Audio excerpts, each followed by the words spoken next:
Abonnez-vous à la chaîne pour voir les dernières vidéos.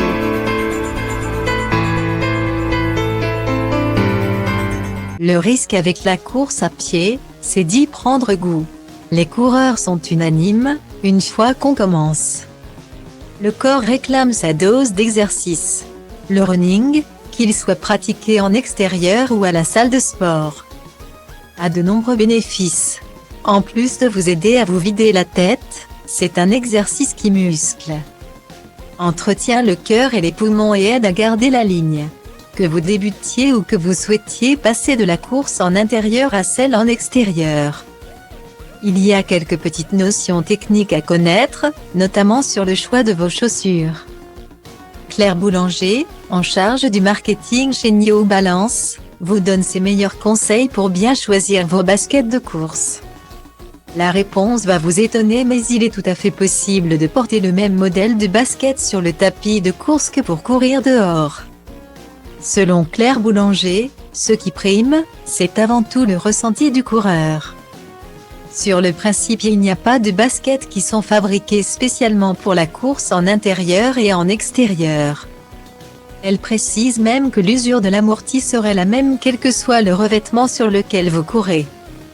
L'amorti, c'est une des parties de la semelle qui absorbe les chocs à chaque pas. La course sur tapis et en extérieur n'induisent pas les mêmes types de frottement et donc l'abrasion de la semelle extérieure n'est naturellement pas la même.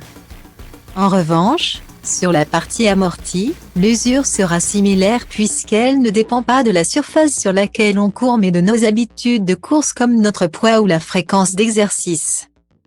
Si vous prenez la même paire dehors et dedans, vous remarquerez que la semelle extérieure s'écrasera plus facilement dehors mais l'amorti s'usera au même rythme.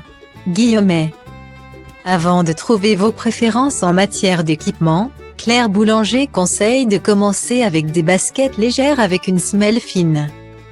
À l'intérieur, on préfère un tissu léger, notamment parce qu'on a besoin de moins de maintien au niveau du pied, explique l'experte New Balance. Quand on est sur un tapis, il y a un amorti naturel déjà créé par la surface sur ressort de la machine. On n'est pas en contact direct avec le sol comme avec la course en ville. Donc on va privilégier plutôt des modèles plus légers avec moins d'amorti et surtout une semelle lisse. Bannissez les crampons. La raison ? La course sur tapis est linéaire et monotone. Elle ne nécessite pas de freinage brusque ou de changement de trajectoire.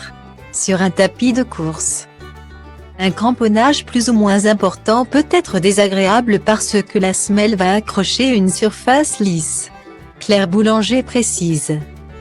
Si certains coureurs d'extérieur aiment la sensation de légèreté, ce que les baskets souples avec peu de cramponnage offrent, Claire Boulanger conseille aux débutants de démarrer avec des sneakers pensés pour agripper le sol.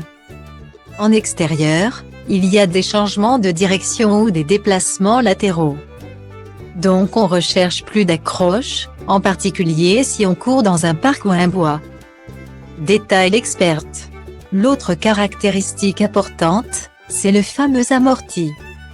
Que ce soit sur le bitume ou dans la nature, les articulations ont besoin de soutien.